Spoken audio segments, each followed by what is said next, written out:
వి gold trusted gold buyers తాకట్టులో ఉన్న బంగారాన్ని విడిపించి ఈ రోజు ఉన్న మార్కెట్ ధరకే కొనబడును. మరిన్ని వివరాలకు సంప్రదించండి 77107720. నమస్తే. ఇప్పుడు తెలంగాణ రాష్ట్ర వ్యాప్తంగా ఒకే ఒక్క అంశం ఇక్కడ చూసినా కూడా చర్చనీయాంశంగా ఉందనంటే బీసీల అంశం. మీరు అనుకోవచ్చు ఇప్పటికే చట్టం అయింది కదా, ఇంకా అడ్డు అదుపు ఏముందని చెప్పి. అసలు కథ ముందే ఉంది. చట్టం అయితే తెలంగాణ రాష్ట్రంలో అసెంబ్లీ ప్రవేశపెట్టింది, బిల్లు ప్రవేశపెట్టింది, కానీ ఆ బిల్లు ఆమోదముద్ర వేసింది. ఇప్పుడు గవర్నర్ దగ్గర ప్రజెంట్ ఆ పత్రం పెండింగ్ ఉంది. బీసీల భవిష్యత్తు గవర్నర్ దగ్గర పెండింగ్గా ఉంది.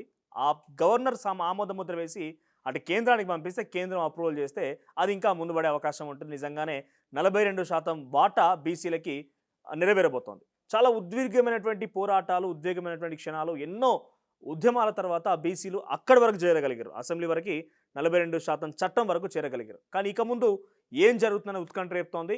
ఇక రేపు మాపు ఢిల్లీ మొత్తం దద్దరిల్లబోతోంది. బీసీ సంఘాలు మొత్తం కూడా పెద్ద ఎత్తున తయారైనవి. దాంట్లో చాలా కీలకంగా బీసీ సంఘానికి సంబంధించిన ఒక గెస్ట్ జాజుల శ్రీనివాస్ గౌడ్ గారు ఉన్నారు. మాట్లాడదాం ఆయనతో పాటు. నమస్తే అన్న. నమస్తే. So firstly congratulations. మొత్తం మీద కొంత ఇప్పటివరకు అయితే ఒక ఫస్ట్ స్టేజ్ 50% అయితే పూర్తయిన, 50% చాలా క్రిటికల్ సిచ్యువేషన్ ఎదుర్కోవాల్సి ఉంది. బిఫోర్ దాట్ మనం దీని గురించి సబ్జెక్ట్ టెక్నికల్ మాట్లాడుకునే ముందు ఫస్ట్ కొన్ని అనుమానాలు, కొన్ని సందేహాలు మీ గురించి అడగాల్సిన అవసరం ఉంది. సో బీసీ సంఘాలన్నీ కూడా పునరావాస కేంద్రాలని, రాజకీయ పునరావాస కేంద్రాలకి బీసీ సంఘాలు అడ్రస్, కేర్ ఆఫ్ అడ్రస్గా మారినాయి. అంటే తెలంగాణలో పోరాటం చేసే వాళ్ళు ఎక్కువ. పోరాటాలకు నిలయం తెలంగాణ రాష్ట్రం.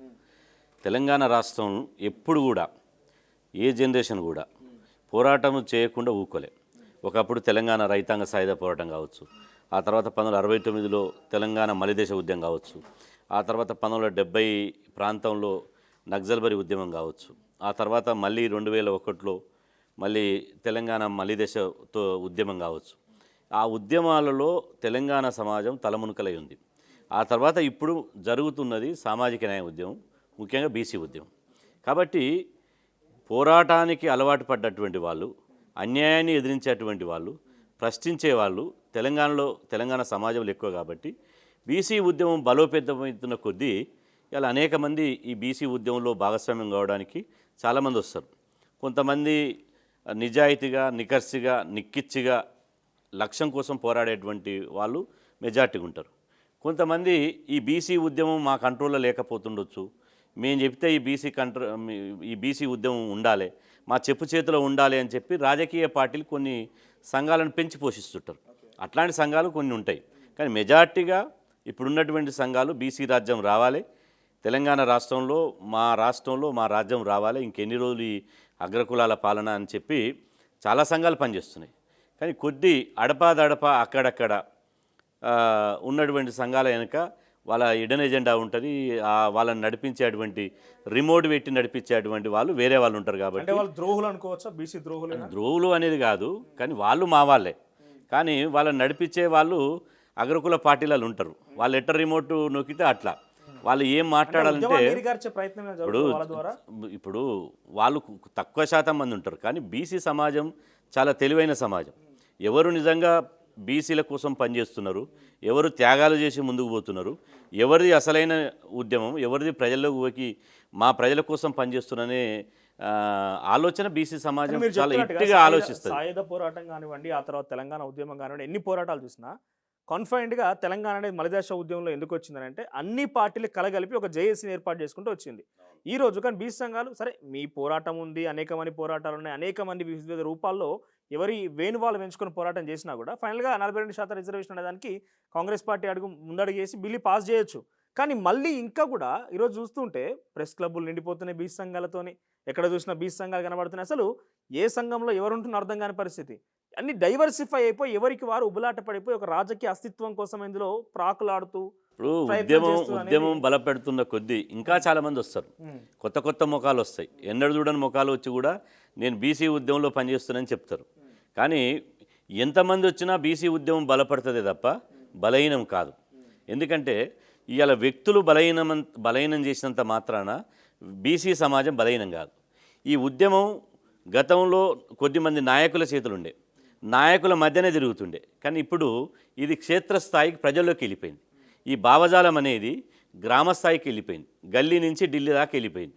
అంటే ప్రతి ఒక్కరు మేము ఈ బీసీలలో ఉన్నందుకే మాకు ఉద్యోగాలు వస్తలేవు, మేము బీసీలు ఉన్నందుకే మాకు బడ్జెట్ దక్కలేదు, మేము బీసీలు ఉన్నందుకే మాకు రాజకీయ పదవులు దక్కలేవు. ఇలా మేము మెజార్టీగా ఉన్నా కూడా ఈ అణచివేత ఎన్ని రోజులు అంటే ఈ పిడికెడు శాతం లేని వాళ్ళు ఇచ్చే కాడు ఉంటారు, గంపెడు శాతం ఉన్న వాళ్ళు మేము అడుక్కునే కాడు ఉండాలనా?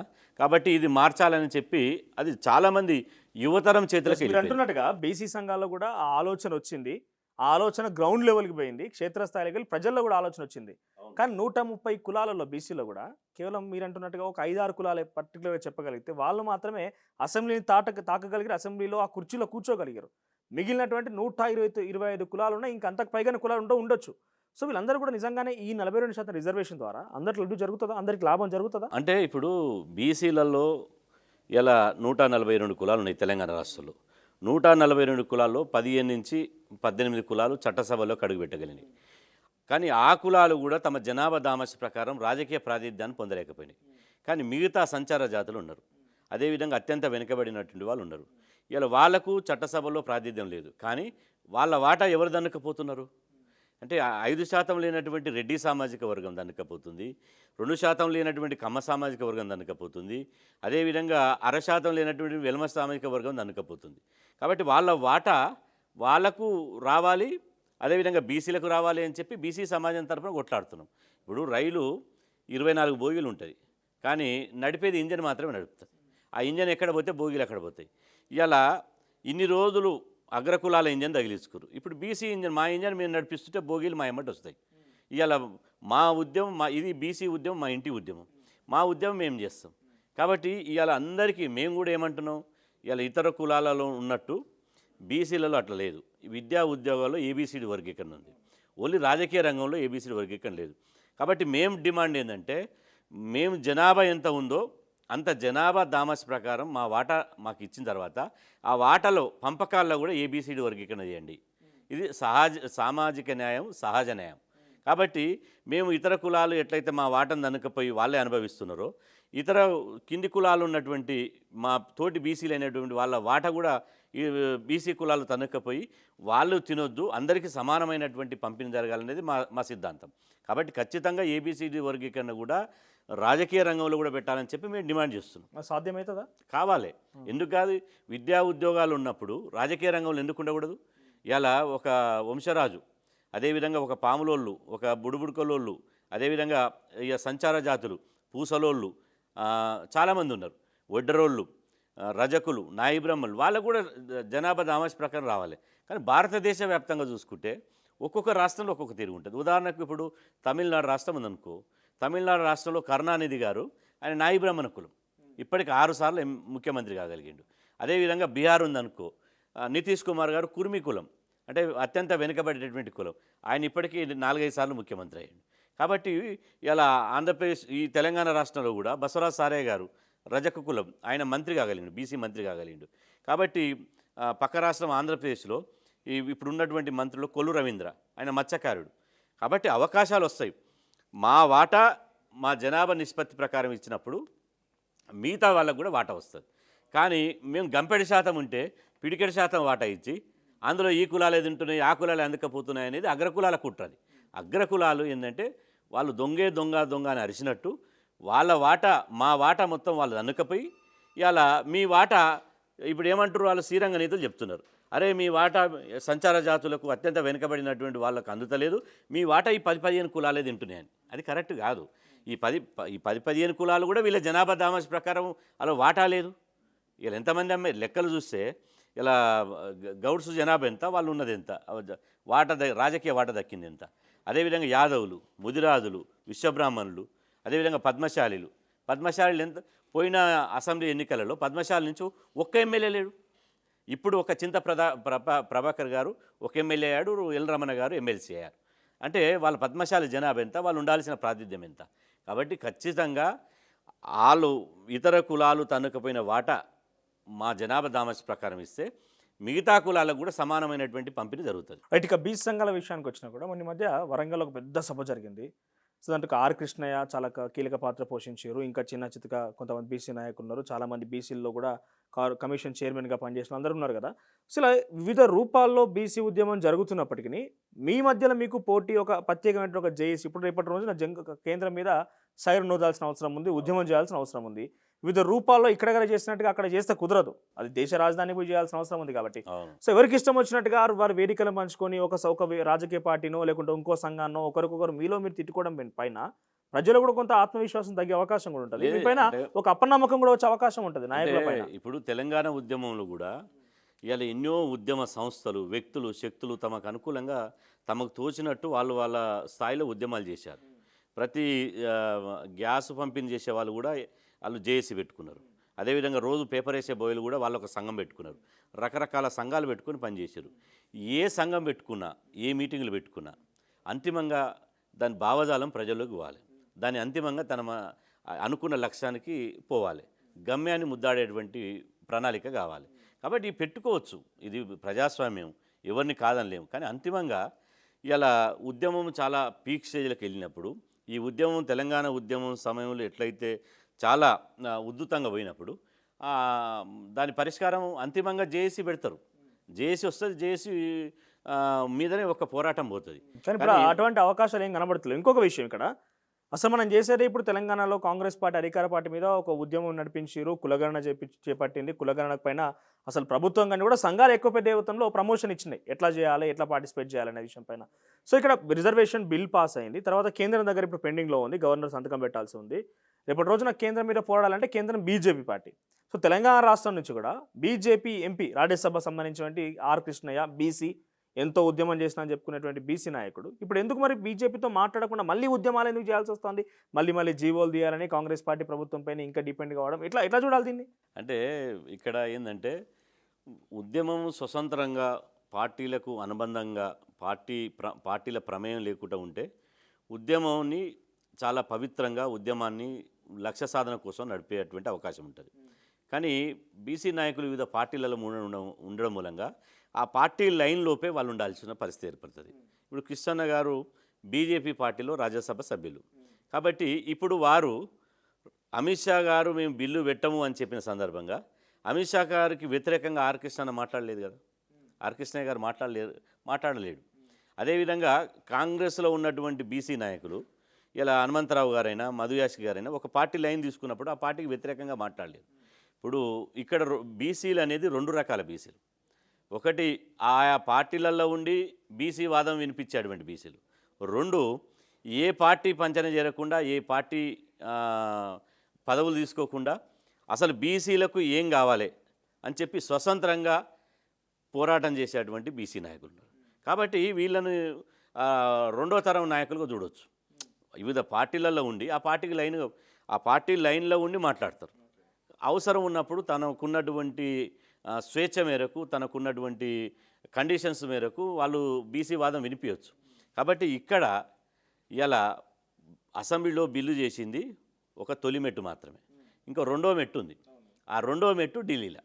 అంటే ఇప్పుడు భారతదేశంలో 29 రాష్ట్రాల్లో చాలా క్లారిటీగా 29 రాష్ట్రాల్లో ఒక తమిళనాడులో తప్పించి 69% రిజర్వేషన్ తమిళనాడు తప్పించి ఏ రాష్ట్రంలో కూడా 50% రిజర్వేషన్ దాటలే. కానీ భారతదేశంలో దురదృష్టం ఏంటంటే ఎస్సీలకు ఎస్టీలకు జనాభా దామాష ప్రకారం రిజర్వేషన్ ఉంటాయి, 100% ఉండాల్సిందే. అదేవిధంగా అగ్రవర్ణాలకు వాళ్ళకు జనాభా 9% ఉంటే వాళ్ళకి 10% రిజర్వేషన్ అందుతాయి. అంటే వాళ్ళు ఉన్నదానికంటే అదనంగా 1% ఎక్కువనే అందుతాయి. కానీ జనాభా ఉండి కూడా దామాషా పద్ధతిన రిజర్వేషన్లు అందనటువంటి సమాజం ఏదైతే ఉంటుందంటే అది బీసీ సమాజం. నాకు అర్థమైంది పాయింట్స్ మాట్లాడదాం. ఆర్ కృష్ణయ్య గురించి మాట్లాడినప్పుడు ఆర్ కృష్ణయ్య బీజేపీలోనే ఉన్నారు అని తెలంగాణ రాష్ట్రంలో ఉద్యమించారు, బీసీలకు సంబంధించి ప్రత్యేకంగా కావాలనుకున్నారు, జాతీయ స్థాయిలో కూడా ఆయన పోరాటం చేస్తా అని చెప్పి బయలుదేరిన సందర్భాలు కూడా ఉన్నాయి. అటువంటి వ్యక్తి మళ్ళీ ఆ పార్టీతో మాట్లాడి ఇది ఆవశ్యకత, ఇది తప్పనిసరిగా ఉండాల్సిందని చెప్పి మాట్లాడాల్సిన వ్యక్తి మళ్ళీ పోరాటాలు చేస్తున్నాడని మీరు ఎలా చూస్తారు? ఇప్పుడు ఆర్ కృష్ణయ్య గారు మొదటగా వాళ్ళు అమిత్ షా గారు మాట్లాడక ముందుకు వారు కరెక్ట్ మాట్లాడారు. ఇది తమిళనాడులో ఎట్లయితే చేసిర్రో 9th షెడ్యూల్లో చేర్చి పార్లమెంట్లో ఆమోదించి రాజ్యాంగ సవరణ చేస్తేనే తెలంగాణ రాష్ట్రంలో చేసినటువంటి బీసీ బిల్లుకు చట్టబద్ధత లభిస్తుందని చాలా క్లారిటీగా స్పష్టంగా మాట్లాడారు. ఎప్పుడైతే అమిత్ షా గారు తెలంగాణ ఎంపీలని ఢిల్లీలో పిలిచి ఇది ముస్లిం మైనార్టీలు ఇలా ఉన్నారు కాబట్టి మేము దీన్ని ఆమోదించమని ఎప్పుడైతే చెప్పారో మళ్ళీ ఎమ్మటే ఆర్ కృష్ణయ్య గారు మళ్ళీ మాట మార్చి జీవోలు ఇచ్చి అమలు చేయాలంటున్నాడు. కానీ ఇది జరిగింది బీహార్ రాష్ట్రంలో ఆర్ కృష్ణయ్య గారు చెప్పినట్టు బీహార్ రాష్ట్రంలో జీవోలు ఇచ్చారు. నితీష్ కుమార్ గారు కులగణన చేసి 65% రిజర్వేషన్లు పెంచి జీవో ఇచ్చింది. ఏమైంది? హైకోర్టు కొట్టేసింది. వెంటనే హైకోర్టు కొట్టేసింది. దాని మీద సుప్రీంకోర్టు పోయాడు. సుప్రీంకోర్టు కూడా స్టే ఇవ్వలే. ఇప్పుడు స్టిల్ నౌ సుప్రీంకోర్టులో పెండింగ్ ఉంది. అంటే సుప్రీంకోర్టు 9 మంది జడ్జీల జడ్జిమెంటు ఇలా ఒక లక్ష్మణ రేఖ గీసి పెట్టింది. 50% రిజర్వేషన్లు దాటొద్దు అని. మరి సుప్రీంకోర్టు తీర్పును అధిగమించాలంటే ఎవరికి అధికారం ఉంటుంది? ఈ దేశంలో సుప్రీం ఏది? పార్లమెంటు. పార్లమెంటుకే అధికారం ఉంది. కాబట్టి ఇప్పుడు పార్లమెంట్లో చట్టం చేస్తే తప్ప బీసీలకు 42% రిజర్వేషన్లు కావు. కాబట్టి ఇది కృష్ణన్నకు తెలుసు. కానీ పార్టీ లైన్లో ఉన్నాడు కాబట్టి పార్టీ లైన్ కాదని మాట్లాడలేని పరిస్థితికి వెళ్ళిపోయారు. కాబట్టి ఆయన ఏమనలేము ఇప్పుడు మనం. సో ఇప్పుడు 42% రిజర్వేషన్లో కూడా ముస్లింలను చేర్చడాన్ని చాలా తీవ్రంగా బీజేపీ వ్యతిరేకిస్తోంది. మనం చూసినాం ఆల్రెడీ తెలంగాణ నుంచి ఎంపీలు అందరు పోయారు, కిషన్ రెడ్డిలు అందరూ పోయి మాట్లాడినప్పుడు కూడా అమిత్ షా చాలా క్లియర్గా చెప్పుకొచ్చిందట, పక్కాగా ముస్లింలను తీసేస్తే అమలు చేయడానికి సిద్ధంగా ఉన్నాం, కానీ ముస్లింలను కూడా అందులో ఇన్వాల్వ్ చేయడం అనేది డెఫినెట్గా యాక్సెప్ట్ చేయము అని కరాఖండ్గా చెప్పేసింది. ఫుల్ స్టాప్ పెట్టేసింది అక్కడికి. ఆయన ఇప్పుడు అమిత్ షా గారు చెప్తున్నా, కేంద్ర జాబితాలో ఇప్పుడు దేశంలో బీసీలకు రిజర్వేషన్లు స్కీములు కానీ జాబితాలు కానీ తయారు చేసినప్పుడు రాష్ట్ర జాబితా ఒకటి ఉంటుంది, కేంద్ర జాబితా ఒకటి ఉంటుంది. మరి కేంద్ర జాబితాలో బీసీ జాబితాలో ముస్లిం లేరా? కేంద్ర జాబితాలో కూడా ముస్లిం ఉన్నారు కదా. మీరు ఇచ్చేటువంటి కేంద్ర ప్రభుత్వం ఇచ్చేటువంటి రిజర్వేషన్లు ముస్లిం కూడా అనుభవిస్తున్నారు కదా. మరి అది ఎందుకు ఇంప్లిమెంట్ చేస్తున్నావు? అదేవిధంగా మీరు చేసినటువంటి స్కీముల్లో ముస్లింలు లేరా? ఇలా ఒకవేళ ముస్లింలు ఉన్నారు అనే ఒక సాకు మాత్రమే అది. అమిత్ షా గారు ఇది డైరెక్ట్గా బీసీ రిజర్వేషన్లు మేము అమలు చేయము అని చెప్పేటువంటి దమ్ము లేక, ఇవాళ ధైర్యం లేక బీసీలంతా వ్యతిరేకమవుతారు, ఈవెన్ బీజేపీ పార్టీలు ఉన్నటువంటి బీసీలు కూడా రివోల్ట్ అవుతారనే ఉద్దేశంతో పొమ్మన లేక పొగబెట్టడానికి మాత్రమే ముస్లిం రిజర్వేషన్లు ముస్లిం లబ్ధిదారులు అనుభవిస్తారనేది ఒక కుంటి సాకులు చెప్పి తప్పించుకోవడానికి చూస్తున్నాడు. నేను అంటున్న ముస్లింలకు సంబంధం లేనటువంటి చాలా ఉన్నాయి, బీసీలకు ప్రయోజనం కలిగేటువంటి ముస్లింలు లేనటువంటి చాలా ఉన్నాయి. ఉదాహరణకు మహిళా బిల్లు పెట్టారు. మహిళా బిల్లులో బీసీ మహిళలకు సబ్ కోట పెట్టమన్నాం, అందులో ముస్లింలు లేరు కదా. అదేవిధంగా కేంద్రంలో ఒక ప్రత్యేక మంత్రిత్వ శాఖ పెట్టమన్నాం బీసీలకు, అందులో ముస్లింలు లేరు కదా. కేంద్ర జాబితా వేరు, రాష్ట్ర జాబితా వేరు. అదేవిధంగా ఇలా సుప్రీంకోర్టు హైకోర్టు న్యాయమూర్తుల నియామకాల్లో రిజర్వేషన్ పెట్టన్నాం, అందులో ముస్లింలు లేరు కదా. చాలా బీసీలకు బెనిఫిట్ జరిగేటువంటి చాలా విషయాల్లో ముస్లింలు ఎక్కడ లేరు. అదేవిధంగా భారతదేశంలో ఇతర రాష్ట్రాలు కూడా, ఈవెన్ గుజరాత్లో కూడా రిజర్వేషన్లు అమలవుతున్నాయి, అందులో కూడా బీసీ జాబితాలో ముస్లింలు ఉన్నారు.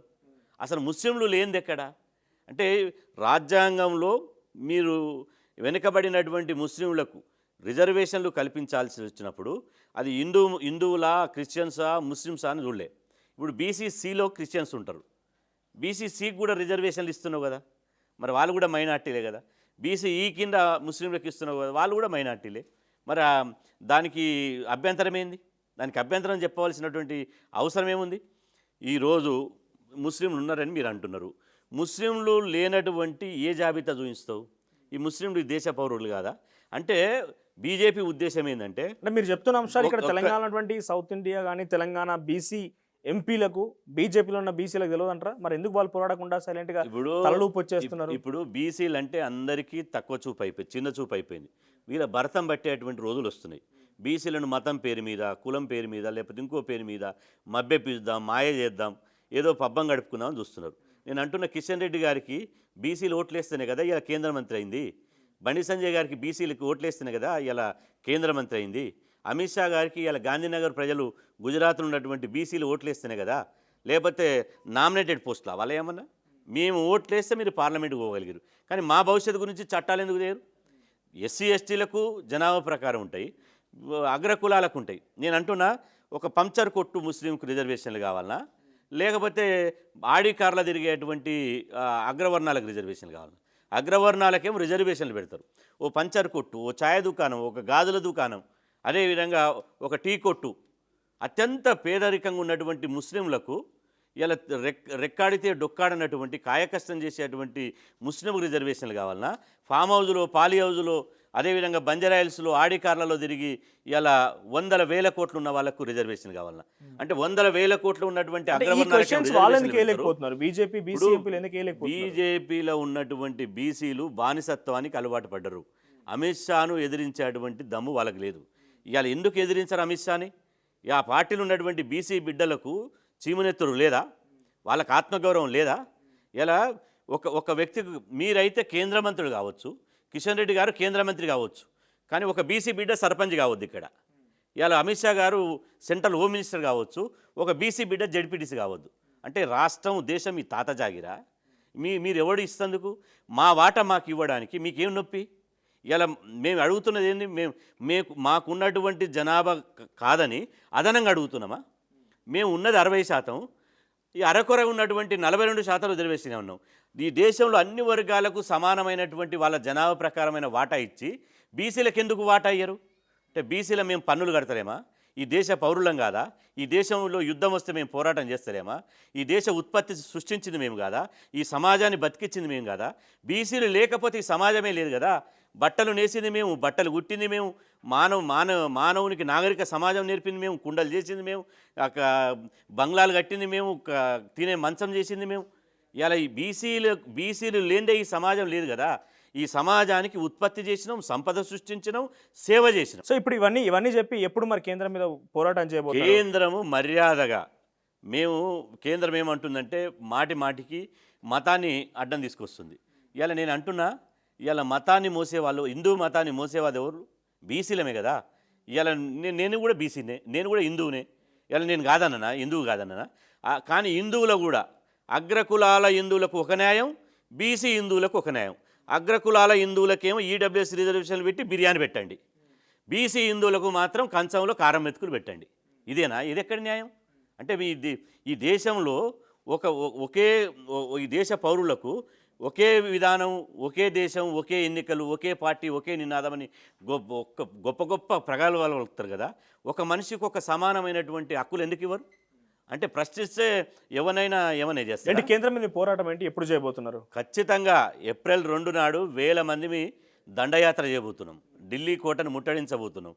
ఇవాళ తమాషాలు ఆడుతున్నారా? మేము పోరాటం చేసి తెలంగాణలో 15 నెలలుగా తిండి లేకుండా ఉప్పిడుండి ఉపాసం ఉండి నిద్ర లేకుండా కొట్లాడి కులగణన చేయించాం. ఎందుకంటే మా వాటా ఎంతుందో తెలవాలి, కులాలు ఎంతున్నాయని. అదేవిధంగా రేవంత్ రెడ్డి మీద ఫైట్ చేసి కాంగ్రెస్ బీసీల ద్రోవుల పార్టీ, ఈ కాంగ్రెస్ కుక్కతో కొంకరని ఆ ప్రతులను చింపి వాళ్ళ ముఖం మీద కొట్టేసినాం. అంత పోరాటం చేసి ఇవాళ బిల్లు పాస్ చేయించినాం. ఇవాళ ఎంత బాధ అనిపిస్తుందంటే తెలంగాణ రాష్ట్రంలో కొద్దిమంది తెలవనటువంటి మా బీసీ బిడ్డలు అయ్యో అసెంబ్లీ అయిపోయింది కదా, ఇక అసెంబ్లీ అయిపోతే 42% రిజర్వేషన్లు వచ్చాయని చెప్పి పటాకులు కాల్చారు, పాలాభిషేకాలు చేసిర్రు, విజయోత్సవ ర్యాలీలు తీసిర్రు. ఇప్పుడు ఏం సమాధానం చెప్పాలి వాళ్ళకి మేము? ఇప్పుడు పార్లమెంటులో పాస్ చేస్తే తప్ప 42% రాదంటే గవర్నర్ దగ్గర ఇంకా పెండింగ్లో ఉంది అది. ఇప్పుడు గవర్నర్ అయినా ఎవరైనా ఆమోదించాలి. ఈ దేశంలో ప్రజల కంటే గవర్నర్ నథింగ్ బట్ కేంద్రమే కదా. అంతే కదా. ఇప్పుడు ఈ దేశంలో ప్రజల కంటే ఎక్కువనా? ఇలా ప్రజలు తలుచుకుంటే ఏదైనా చేయగలుగుతారు. మీ పెద్ద నియంతలు పోయినారు. మీరెంత మళ్ళీ రేపు ప్రజల దగ్గరికి ఓట్ల కోసం రారా? మా ఓట్లు అడగరా? మేము సభ్యత్వం తీసుకుంటేనే కదా మీ పార్టీ ఉన్నది. మేము మెంబర్షిప్ తీసుకుంటే, మేము జెండా మోస్తే, మీకు జిందాబాద్ కొడితే, మేము ఓటు గుద్దితే కదా మీ పార్టీ ఉండి ఇవాళ దేశవ్యాప్తంగా వెలగబెట్టేది. సో ఏప్రిల్ 2 ఒకసారి వీళ్ళకు దమ్ము ధైర్యం ఉంటే మేము బీసీలకు చెయ్యం, బీసీల ఓట్లు అడగమని చెప్పమనండి. ఏప్రిల్ 2 జంతర్ మంతర్ దగ్గర ఏప్రిల్ 2వ తేదీన జంతర్ మంతర్ దగ్గర పెద్ద ఎత్తున బీసీల పోరుగర్జన పేరుతోటి 1000 మందితోటి ఇలా కేంద్ర ప్రభుత్వంతో ఆమీ తూమీ తేల్చుకోవడానికి వెళ్తున్నాం. ఒకవేళ 2వ తారీఖు వరకల్లా ఇవాళ కేంద్ర ప్రభుత్వం కనుక బీసీ ప్రధానమంత్రి ప్రతిపక్షాలు విమర్శించినప్పుడు మాత్రం నేను బలహీన వర్గాల బిడ్డను, నేను ఛాయవాలని అంటాడు. కానీ ఇట్లాంటి మేలు చేసే విషయంలో మాత్రం మౌనంగా ఉంటాడు. అట్లాంటి ప్రధానమంత్రి బీసీ బిడ్డని చెప్పుకోవడానికి నేను సిగ్గుపడుతున్నా. ఇవాళ బీసీ బిడ్డ అయితే రాష్ట్ర అసెంబ్లీ చేసింది కదా, దాని తీర్మానాన్ని చేసి పెట్టొచ్చు కదా. ఇప్పుడు 42% రిజర్వేషన్లు ముఖ్యమంత్రి పదవులు అడగలే కదా, ప్రధానమంత్రి పదవులు అడగలే కదా, ఖాళీ వార్డు మెంబర్లు, సర్పంచులు, ఎంపీటీసీలు, కౌన్సిలర్లు అడిగినాం. అంటే 78 సంవత్సరాల తర్వాత కూడా ఈ చిన్న పదవులు అడిగితే కూడా ఓర్వలేకపోతే ఇక మాకు బీసీలకు మీరు ముఖ్యమంత్రి పదవులు ఇస్తారా, ప్రధానమంత్రి పదవులు ఇస్తారా, లేకపోతే పెద్ద పదవులు ఇస్తారా, ఈ సంపదను పంచుతారా, ఈ కార్పొరేషన్ పెద్ద కార్పొరేట్ కంపెనీలకు ఎండీలుగా చేస్తారా? అంటే ఈ చిన్న వాటికి కూడా మీరు ఆమోదం తెలుపుతలేరంటే మేము ఎందుకు కూకోవాలి, దేనికి కూకోవాలి? ఖచ్చితంగా కేంద్ర ప్రభుత్వంతో ఆమె తూమి తెలుసుకోవాలని సిద్ధపడినాం. ఇవాళ 2వ తారీఖు నాడు, ఇవాళ 2వ తారీఖు వరకల్లా గౌరవ ప్రధానమంత్రి వ్యక్తిగతంగా నరేంద్ర మోదీ గారంటే నాకు అమితమైనట్టు ప్రేమ, గౌరవం. ఎందుకంటే దేశం కోసం పాటుపడుతున్నాడు. ఈ దేశాన్ని ప్రపంచ దేశంలో భారతదేశాన్ని యొక్క విలువలు పెంచుతున్నాడు, మనకు ఒక ఆత్మగౌరవాన్ని పెంచుతున్నాడు. కానీ అదే సమయంలో ఈ దేశంలో అణచివేతకు గురైనటువంటి వాళ్ళు, ఆకలి బాధ అనుభవిస్తున్నటువంటి వాళ్ళు, ప్రాతినిధ్యం లేనటువంటి కులాలకు సమానమైనటువంటి అవకాశాలు కల్పించేటువంటి బాధ్యత ప్రధానమంత్రి మీద లేదా? ఇవాళ ఒకరికేమో బిర్యానీ తిన్నోళ్ళకు పాయసం పెడతావు, కనీసం ఆకలినోనికి అన్నం పెట్టేటువంటి పరిస్థితి లేదా? మన కడుపులో క్యాన్సర్ పుండు అవుతుంది, దాన్ని వెంటనే తీసేసుకోవాలి కదా, లేకపోతే మొత్తం స్ప్రెడ్ అయిపోతుంది. కాబట్టి ఈరోజు నువ్వు అఖండ భారత్, స్వర్ణ భారత్ అంటున్నావు. 60% మందిని అభివృద్ధి చేయకుండా అఖండ భారత్ అవుతుందా? స్వర్ణ భారత్ అవుతుందా? అందుకని మేము అనేది ఏంటంటే బీసీల అభివృద్ధిగా చూడొద్దు, బీసీల అభివృద్ధి దేశ అభివృద్ధిగా చూడాలి. రైట్. అయితే ఈ బీసీ నినాదం పైన పెద్ద ఎత్తున రేపటి రోజున మీరు చేయబోతున్నారు నినాదం, దాన్ని మరి కేంద్రం ఎలా రెస్పాండ్ అవుతుందో చూడాల్సిన అవసరం అయితే ఉంది. సో రాష్ట్ర పార్టీగా బీఆర్ఎస్ పార్టీ స్టాండ్ ఏమనుకుంటారు అసలు? మీరు కవిత ఒకవైపు పోరాటం చేస్తోంది, కేటీఆర్ ఇప్పుడిప్పుడే మాట్లాడుతున్నాడు, కేసీఆర్ ఇంతవరకు అసలు దాని మీద సలహా కానీ సూచన కానీ తన అభిప్రాయం చెప్పిన దాఖలాలు లేవు. బీఆర్ఎస్ పార్టీ ఈ బీసీ చాప్టర్ మొత్తంలో ఏమర్థమైంది మీకు బీఆర్ఎస్ పార్టీ? బీఆర్ఎస్ పార్టీకి మొదటి నుంచి ఇంకా ఆయన కేసీఆర్ గారు చాలా భ్రమలలో ఉన్నాడు, ఏదో దైవాంశ సంభూతుడు అనుకుంటున్నాడు. మళ్ళీ నన్ను గెలిపించక తెలంగాణ సమాజం పొరపాటు చేసింది, నా అంత మంచి పరిపాలకులు లేడు అనుకుంటున్నారు. నేను అంటున్నా, ఇప్పుడు మనకి ఇండియన్ క్రికెట్ టీం ఉంది. ఇండియన్ క్రికెట్ ఎప్పుడో 1972లో మనం చిన్నగా ఉన్నప్పుడు ఆయన గవాస్కర్ ఎవరు ఉండే, ఆయన బ్రహ్మాండంగా ఆడతాడని, ఇక ఆయన బ్రహ్మాండంగా ఆట ఆడతాడని చెప్పి ఆ గవాస్కర్ని నుంచి మొదలుకుంటే 1972 ఉన్నటువంటి కెప్టెన్ని 2024 కూడా ఆయననే పెడతారా? ఎవరు అయితే యంగ్స్టార్ ఉంటాడో, ఎవరైతే మంచిగా ఆట ఆడతారో ఆ కెప్టెన్ మారుస్తుంటారు. ఇలా ప్రజాస్వామ్యం ఇది ఏమన్నా రాజుల పాలన, చక్రవర్తుల పాలన? కేసీఆర్ ఏమనుకుంటుండంటే ఇంకా రాజుల పాలన, చక్రవర్తుల పాలన భ్రమలు ఉన్నాడు. నీకు దళితుని ముఖ్యమంత్రిని చేస్తుంటే దళితుని ముఖ్యమంత్రిని చేస్తామని చెప్పి ఓటేజ్ గెలిపిస్తే 10 ఏళ్ళు నువ్వే ఉంటివి, మళ్ళీ ఇంకా నీకు ముఖ్యమంత్రి పదవి ఏంది? ఇలా కవిత గారు బీసీల గురించి మాట్లాడుతున్నాడు. నేను అంటున్న కవిత గారు అత్తగారు బీసీనా, అమ్మగారు బీసీనా, లేకపోతే ఆమెకు బీసీలకు ఆమెకు ఏం సంబంధం? ఇవాళ మేకల మందకు తోడేళ్ళు కాపలాగా ఉంటాయా? అవకాశం వచ్చినప్పుడు మేకల్ని మింగేదామని చూస్తుంది తప్ప తోడేళ్ళు కాపలాగా ఉంటుందా? మేకల్ని రక్షించగలుగుతుందా? ఇవాళ బీసీ ఉద్యమం ఉవ్వెత్తున గ్రామస్థాయి నుంచి వస్తుంది కాబట్టి ఇక పొత్తుల ఇత్తేయాలని చెప్పి తెలంగాణలో సామెత ఉంది, పొత్తుల ఇత్తేయాలని. ఇక పొత్తుల ఇత్తేయాలి కాబట్టి ఆమె బీసీ వాదం అంటుంది, ఆమెకి సంబంధమే లేదు. మొన్న మేము పోరాటం చేసి చట్టసభలో బీసీ బిల్లు పెట్టించి అసెంబ్లీలో సాధిస్తే ఆమె 10 మందిని చేసుకొని కవిత గారి విజయం. అసలు మీకు బీసీల గురించి మీకు సంబంధం ఏంది? నేను అంటున్నా, తెలంగాణ ఉద్యమాన్ని ఆంధ్ర నాయకులు నడిపిస్తే యాక్సెప్ట్ చేస్తారా? బీసీ ఉద్యమాన్ని మాకు ఏమి కావాలి, మాకు ఏం పోరాటం చేయాలి, బీసీలకు ఏం కావాలో మాకు తెలుసు. మహిళా బిల్లు ఎప్పుడు చేసింది? లిక్కర్ కేసు అయినప్పుడు ఒక్కరోజు అడావిడి చేసింది, మళ్ళీ ఎందుకు చేయలే? విజయం సాధించిన ఇవాళ నేను అంటున్నా, ఓకే కవిత గారు బీసీ ఉద్యమం చేస్తుంది, యాక్సెప్ట్, వెల్కమ్ చేస్తున్నా. కానీ మీ పార్టీ అధ్యక్షుడు ఒక బీసీని పెట్టండి. ఫస్ట్ నువ్వు ఆచరించి నీ నుంచే మొదలు పెట్టాలి. గతంలో పోరాటం చేసేటువంటి మహానుభావులు ఏం చేసేదంటే భూస్వాముల కుటుంబం నుంచి వచ్చేది ఉన్నట్టు ఆయన పేదలకు భూములు పంచాలని ఒక పోరాటం చేయాలి. అప్పుడు ఏం చేసేది ఆయన, నేను పేదలకు భూములు పంచాలని మందిని అడిగే బదులు ఫస్ట్ నా భూములు పంచాలి అని చెప్పి ఆయన భూములు పేదలకు పంచిన తర్వాత బయటికి పోయి పేదలకు భూములు పంచాలని పోరాటం చేసేది. ఇప్పుడు 2001లో టీఆర్ఎస్ పార్టీ పుడితే 11 సార్లు అధ్యక్షుడు అయితే 11 సార్లు కేసీఆర్ అధ్యక్షుడు, ఒక పార్టీ అధ్యక్షుడు ఇంకొనికి ఇచ్చింది లేదు. అదేవిధంగా 2 సార్లు ముఖ్యమంత్రి అయితే 2 సార్లు కేసీఆరే. ఒకవేళ కేసీఆర్ ఏమైనా ఆరోగ్యపరంగా కిందిమీదికి అయితే మళ్ళీ ఆల్టర్నేటివ్ ఉండాలి కదా, వర్కింగ్ ప్రెసిడెంట్ కేటీఆర్. మళ్ళీ కేటీఆర్ ఏమన్నా ఇంకా అటు ఇటు పోతే నెక్స్ట్ హరీష్ రావు అటు ఇటు పోతే కవిత అటు ఇటు పోతే సంతోష్ రావు. అది పార్టీనా అసలు? అలా సామాజిక న్యాయం ఉందా? ఎప్పుడన్నా భవిష్యత్తులో మేము కూడా ఓనర్లమే అన్నటువంటి ఈటల రాజేందర్ను జీర్ణించుకోలేక మెడలు బట్టి బర్తరఫ్ చేశారు. ఎస్సీ ఎస్టీ బీసీలను బర్తరఫ్లు చేసి పార్టీ అధ్యక్షులు ఇవ్వకుండా, ముఖ్యమంత్రి ఇవ్వకుండా చివరికి కులగణన జరిగింది. కులగణన జరిగితే బాధ్యత కలిగినటువంటి పార్టీ బీఆర్ఎస్ పార్టీ కులగణనలో పాల్గొనాలని ఎందుకు ఇవ్వరు? అసలు కేటీఆర్ కులగణన ఎందుకు పాల్గొనలే? అసలు బీసీ బిల్లు మీద చర్చ జరుగుతుంటే కేటీఆర్ సభలో లేడు.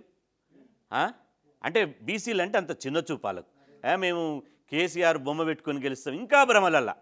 ఇలా సామాజిక న్యాయం, మా వాటా మాకు కావాలి, మా రాజ్యం మాకు కావాలని ఒకసారి రాష్ట్రమంతా అట్టుడికిపోతుంటే ఇంకా కేసీఆర్ సీఎం కావాలి, కేసీఆర్ లేకపోతే ఇది ఈ పాలన అయితే లేదు, కేసీఆర్ లేకపోతే ఎవడు శ్వాస పీల్చుకుంటలేడు, ఎవడు అన్నం తింటలేడు అనే ఫీలింగ్ ఉన్నారు. కాబట్టి ఇప్పటికైనా కూడా మీకు నిజంగా చిత్తశుద్ధి ఉంటే మీరు ప్రతిపక్ష హోదా నుంచి అధికార పక్ష హోదా రావాలంటే బీసీని ముఖ్యమంత్రిని చేస్తానని ప్రకటించారు. ఫైనల్గా సరే పార్టీ రాజకీయ పార్టీ పరంగా బీఆర్ఎస్ పార్టీ ఏందని చెప్పారు కదా, సరే ఇక్కడ ఒక అనుమానం వచ్చింది. ఇంకా బీసీ రిజర్వేషన్ అనేది పూర్తి స్థాయి అమలే కాలేదు, స్థానిక సంస్థల ఎన్నికల రిజర్వేషన్ అమలు కాలేదు, కేంద్రం దగ్గర పెండింగ్లో ఉన్నది. ఇంకా చట్టసభల్లో బీసీల రిజర్వేషన్ గురించి రేపటి రోజున పోరాడాల్సిన అవసరం ఉన్నది. చట్టసభలు ఏమో చూడాలి. అన్నీ జరుగుతున్న క్రమంలోనే బీసీలో కూడా నేనే ముఖ్యమంత్రి అని కొన్ని ఊర్లాటం కనబడుతోంది. బీసీలో నేనే ముఖ్యమంత్రి అవుతా అని ఒకరు చెప్పడం ఒక వేదిక నుంచి, తర్వాత ఇంకొకరు ఇంకో వేదిక నుంచి చెప్పడము. అల్లుని పేరు సోమలింగం తెలంగాణ సామెతలు ఉంటాయి, అట్లా కనబడుతున్నది. ఇప్పుడు జాదుల శ్రీనివాస్ కూడా ముఖ్యమంత్రి నేనే కావాలని అనుకుంటా, కానీ ప్రజలు అంగీకరించాలి కదా. ఇప్పుడు ప్రతి ఒక్కరు ఉద్యమం చేసిన ప్రతి ఒక్కరు నేనే ముఖ్యమంత్రి కావాలనుకుంటే అవుతుందా? నిజంగా బీసీ వాదం నిజంగా మీ వంట పడితే, నిజంగా బీసీ ఉద్యమకారులు అయితే ఏ బిడ్డ అయినా సరే, రాష్ట్రంలో 2 కోట్ల మంది బీసీలు ఉన్నారు. ఆ 2 కోట్ల మంది బీసీలలో ఎవరైనా ముఖ్యమంత్రి కావచ్చు అనేది ఒక లక్ష్యం పెట్టుకోవాలి. కానీ నేనే ముఖ్యమంత్రి అయితే అనేది స్వార్థం అవుతుంది. కానీ బీసీ జాతి బిడ్డలే ముఖ్యమంత్రి అవుతాననేది ఒక విశాలమైన దృక్పథం ఉంటుంది. కాబట్టి అట్లాంటి ఆలోచనలు పెట్టుకోవడం తప్పు. కానీ 2 కోట్ల మందిలో ఎవరైతే నేనే ముఖ్యమంత్రి అంటారో 2 కోట్ల మందిలో ఆయన కూడా ఉంటాడు. ఆయన అనడంలో తప్పేం లేదు. కానీ ఉద్యమాన్ని బలోపేతం చేయడానికి కాన్ఫిడెంట్గా ఉన్నారు వాళ్ళు. అక్కడ ఉద్యమాన్ని బలోపేతం చేయడానికి వ్యక్తిగత ఇమేజు, వ్యక్తిగత ఆలోచనలు, వ్యక్తిగత స్వార్థం పనికిరాదు. బహుళ ప్రయోజనాలు ఉండాలి.